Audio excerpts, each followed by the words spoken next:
สบายดีมาพ่อกับบ่าวน้อยสาวรุ่งวันหยุดสงกรานต์ปีใหม่ไทยสงกรานต์ลาวพี่น้องวันนี้สิพากันไปส่งน้ำพระครอบครัวเนาะบ่าวน้อยสาวรุ่งกับลูกพากันไปส่งน้ำพระแล้วก็พาลูกเลาะเล่นน้ำไปพร้อมส่งน้ำพระไปพร้อมกำลังเดินทางไปเนาะก็พามาเบิ่ง ไปเด้อสบายดีปีใหม่ พาเบิ่งทางสาดน้ำเล่นน้ำพี่น้องกำลังเริ่มกันอ่ะตอนนี้3 โมงแรงตอนนี้โอ้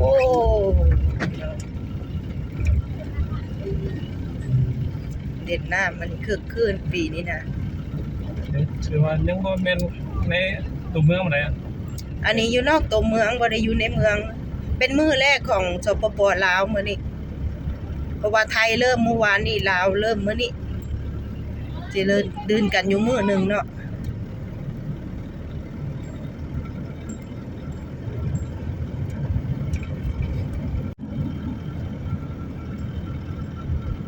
นี่คือปั้นทอง อันนี้กำลังลงไปมันหอมพี่น้อง ทางวัดดังวัดธงธาตุ วัดธงธาตุวัดหนองคำแสนวัดป่าเลไลที่จะลุงเคยพาไปเบิ่งเนาะ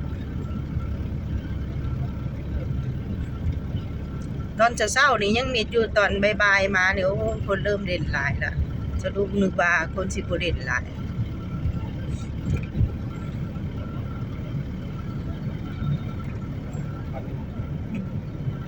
จะสิพากันเข้าไปในวัดไปส่งน้ำพระ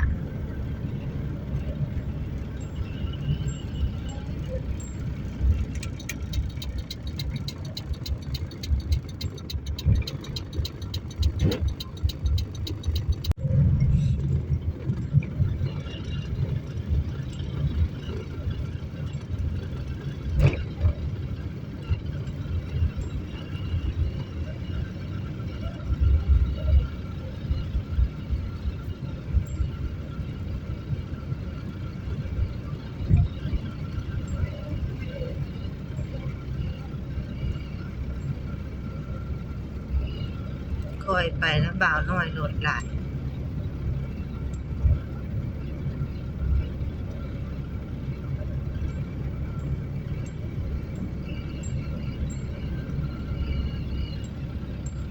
จ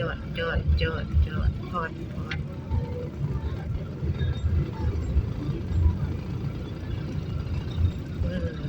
สีน้ำพอด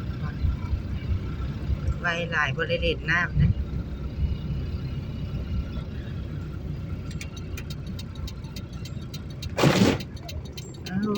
ล่างรถไปพร้อม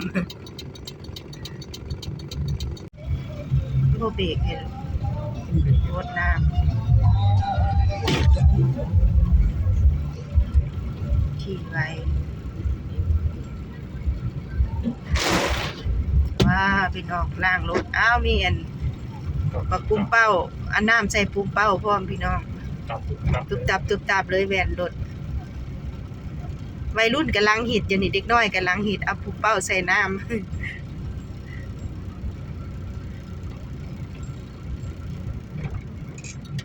วัดที่เท่าไหร่บ่าวน้อยวัดที่5ละอันนี้เป็นวัดที่5ละตัวคลิปวันนั่นเดี๋ยวเบิ่งต่างหากเด้อ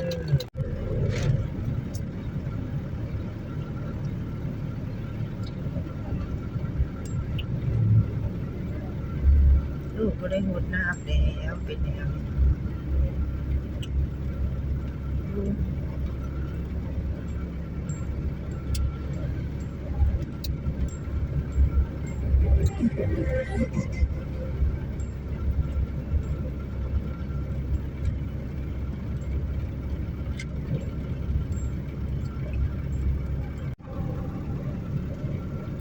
น้องใส่ยางมาละโอดเลยโอ้ยินมีแหง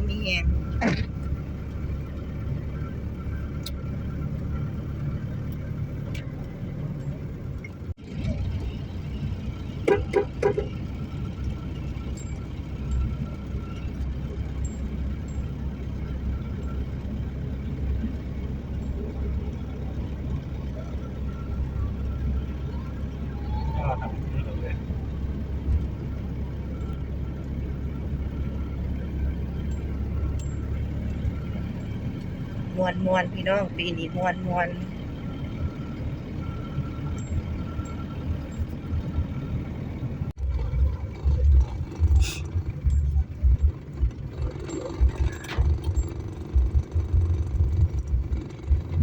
แต่ที่ถอยเลย รถหลายพี่น้องรถเต็มบนทางจะได้คอยไปคอยมา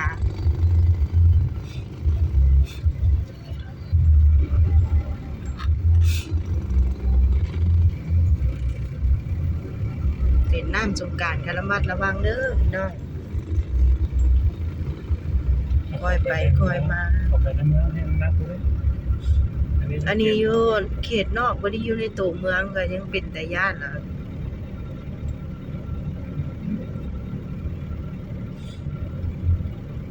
ย่านว่ารถมันหลายสวนกันไปสวนกันมาผู้โหดน้ำก็มีแหละพี่น้อง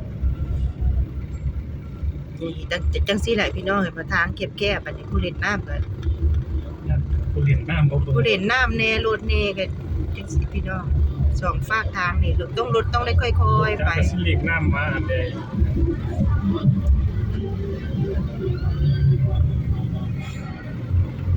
ทางมันหอมเลย มันหอมนี่คนหลายเล่นหลายพี่น้อง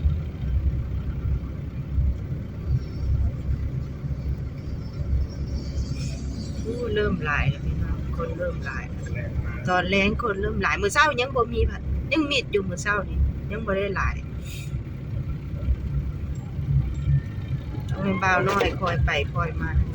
ขับไปบ่ได้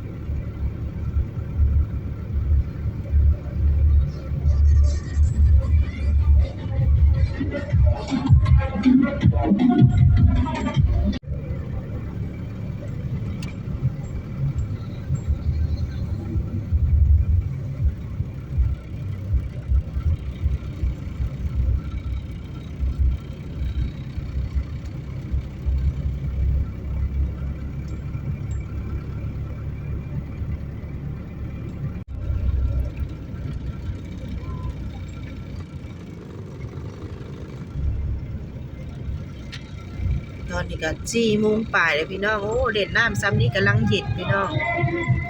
กำลังเย็นดีเลยอากาศก็ดีมื้อนี้บ่มีแดดอากาศดีแล้วมื้อนี้นะบ่มีแดด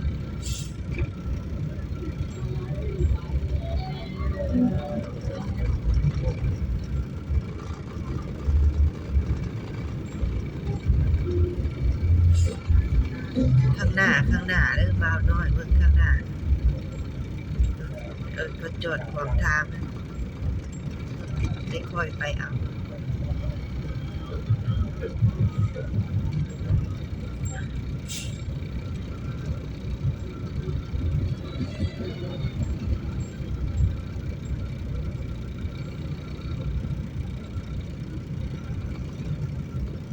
สงกรานต์ปีนี้ให้เบิดสุขุสุคน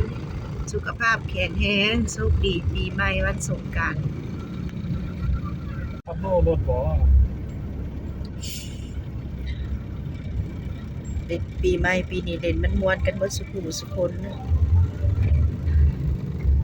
สนุกก็ขอขอบใจเบิดสุขุสุคนที่เข้ามาให้กำลังใจบ่าวน้อยสาวลุงโชคดีปีใหม่เบิดสุขุสุคนสุขภาพแข็งแรงไว้พบกันคลิปหน้าบ๊ายบายขอบใจขอบคุณค่ะ